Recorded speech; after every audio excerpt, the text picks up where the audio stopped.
నమస్తే ఫ్రెండ్స్ అందరికీ. ఈ కీబోర్డ్ అయితే మనది వచ్చేసింది. అదే నిన్న వీడియోలో అయితే క్లియర్గా చెప్పా.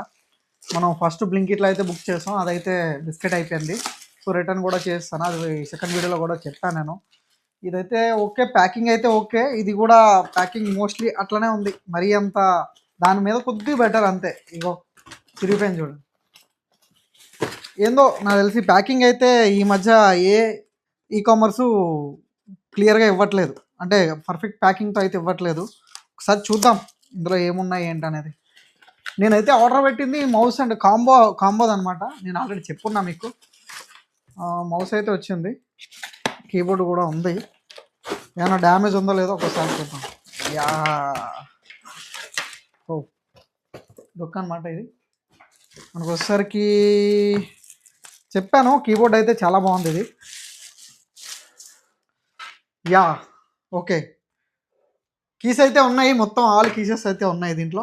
మనకి ఎలాంటి ప్రాబ్లం అయితే ఏం లేదు.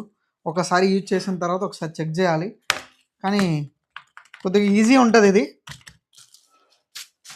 మౌస్ అనమాట, మౌస్ కూడా చాలా బాగుంటుంది ఇది రోల్ చేయడానికి అన్నిటికీ.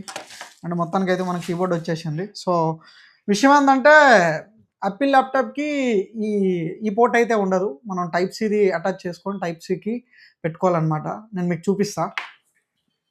ఈ పోర్ట్ అయితే ఉంటుంది అనమాట. ఈ పోర్ట్ మనం దీనికి పెట్టుకొని మనం కీబోర్డ్ అయితే తగిలించుకోవాలి. ఎందుకంటే టైప్ సీల్ 2 వస్తాయి ఒక సైడ్లోని, అది మాత్రం మనం యూజ్ చేసుకోవడానికి అవుతుంది. సో దీనికి కూడా కావాలి. అండ్ దీనికి కూడా ఇంకొక టైప్ సి పోర్ట్ ఉంటే ఈ యూఎస్బి దానికి తగిలించుకొని ల్యాప్టాప్ పెట్టి యూజ్ చేసుకోవడానికి అవుతుంది అనమాట.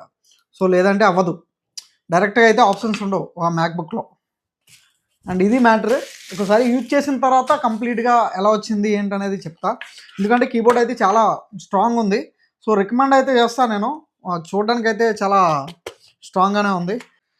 అలాగే మౌస్ కూడా, మౌస్ మీద అయితే ఒక స్క్రాచ్ అయితే ఉంది. ఓకే ఫైన్, మరీ అంత పెద్దదైతే కాదు. ఓకే ఫైన్, యూజ్ చేసుకోవచ్చు.